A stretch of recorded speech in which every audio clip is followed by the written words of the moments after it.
हाथी से कहा कि इसे अपनी पीठ में बैठा लो और बड़े बड़े वृक्षों की कोप चुनेगी, पूरे जंगल में रानी की तरह रहेगी, कोई इस पर आंख नहीं, क्योंकि शेर के पंजे के साथ। शेर तो एक अज्ञानी जीव है, लेकिन हमारे प्रभु, हमारे नरसिंह देव, हमारे नारायण देव, हमारे हरिदेव, ये हमारे ही प्रभु के अनंत। जैसे एक दूध की बहुत मिठाइयां नहीं, ऐसे एक परम तत्व के बहुत नाम बहुत रूप हैं। अगर आप उनके श्री चरणों के आश्रित हो तो वो तो अज्ञानी है शेर, लेकिन ये सर्वज्ञ, सर्वत्र, सर्वशक्तिमान, परम कृपालु। हमें क्यों किसी का आश्रय लेना पड़े? आप अज्ञान के कारण सोचते हैं कि हमारा बैंक बैलेंस, हमारा कोई पूज्य जन, हमारा कोई श्रेष्ठ जन हमारा भरण पोषण नहीं। जिसने जन्म दिया, जिसने तुम्हें परमार्थ पे चलाया, जो तुम्हें यहां तक लाया, वही तुम्हें दुलार कर रहा विविध रूपों में। आश्रय नहीं बदलना चाहिए।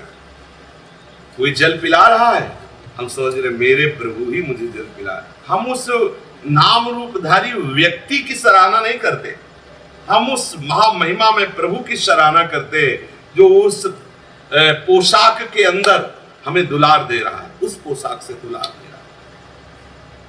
दूसरा है सब ये कि हमें अन्य आश्रय नहीं। और तीसरा, जब भगवत मार्ग में साधक बढ़ता है तो उसमें गुणों का प्रादुर्भाव होता है, क्योंकि भगवान गुण समुद्र है, प्रभु गुण समुद्र है।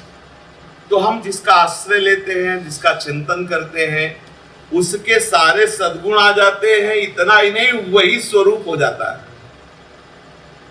जैसे भृंगी नाम का कीड़ा किसी दूसरे जाति के कीड़े को लाके चिंतन कराता है अपना, तो वो बिना शरीर त्यागे भृंगी हो जाता है। देखो कैसा परिवर्तन। ऐसे ही उपासक जब उपास्य तत्व का चिंतन करता है तो बिना शरीर त्यागे वो उपास्य देव के स्वरूप को प्राप्त हो जाता है। दूर से लगता है कि तो साक्षात भगवान है। कितने ऐसे संत महापुरुष हुए जिनको हमने महापुरुष, भगवान, ईश्वर कोटि का उनको पद दिया और माना ये तो साक्षात पर ब्रह्म है, ये तो भगवान से भी अधिक है, ऐसा माना गया। क्यों? क्योंकि उनका चिंतन का तार उस परम तत्व में।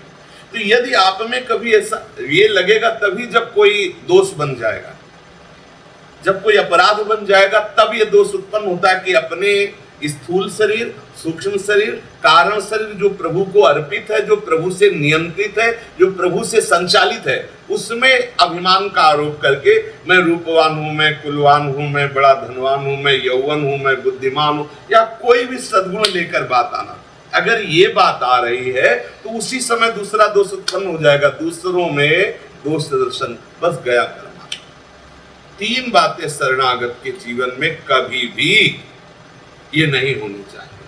अपने आराध्य देव पर अविश्वास, अपने आराध्य देव के सिवा अन्य आश्रय, और अपने में कोई सद्गुण आदि का भाव देखना। अगर है तो हमारे आराध्य देव की कृपा से है।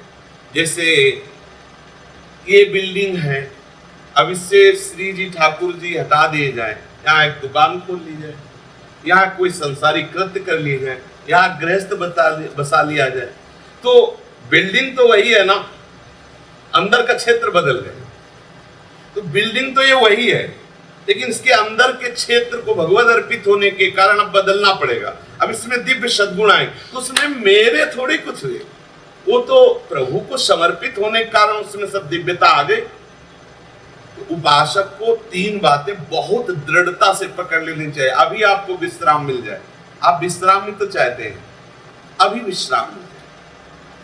हमारे जीवन में ये कभी बात नहीं आनी चाहिए कि क्या मुझे भगवत प्राप्ति हो सकती है। दृढ़ निश्चय करो, निश्चित प्रभु मिलेगा। उनकी कृपा, उनका दुलार देख करके मुझे विश्वास हो।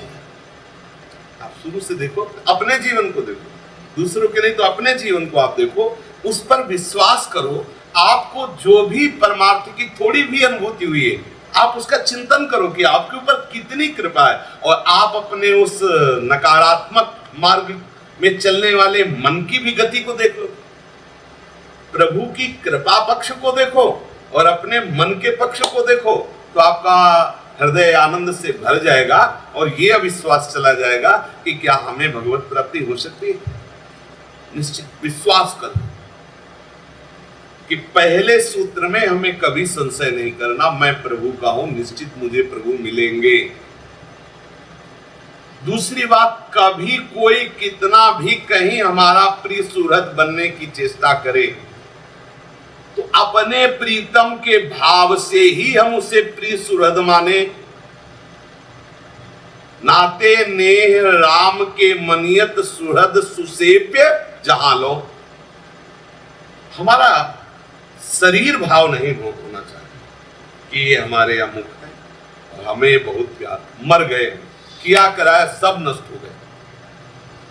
अमुक है और अमुक ने हमें बहुत प्यार किया और प्यार करते रहेंगे, अमुक का ही प्यार मिलेगा।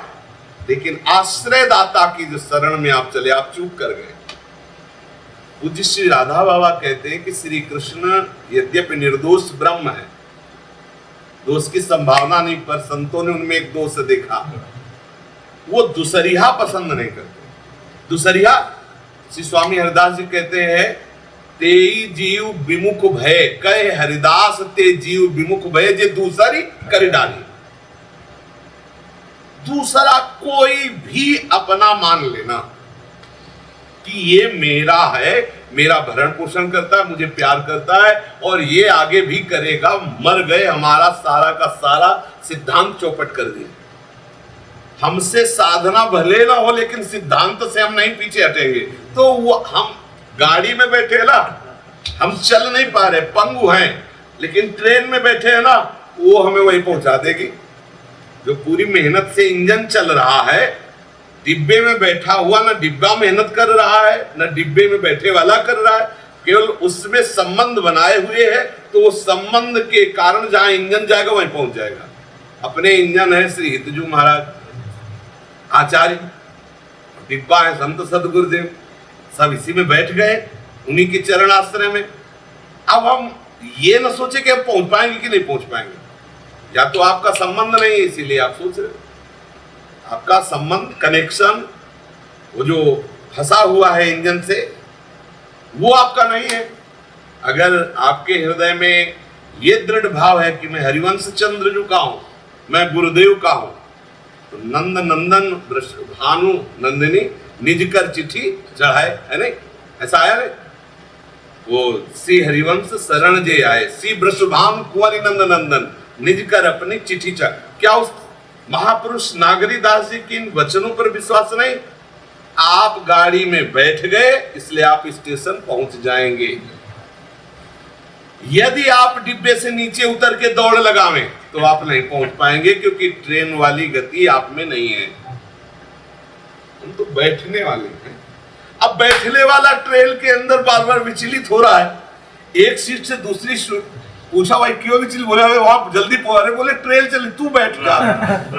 श्री राधा जी चरण निवास पायो परम विश्राम, राम समान प्रभु मेरे प्रीतम मेरे करुणा। कितना आनंद का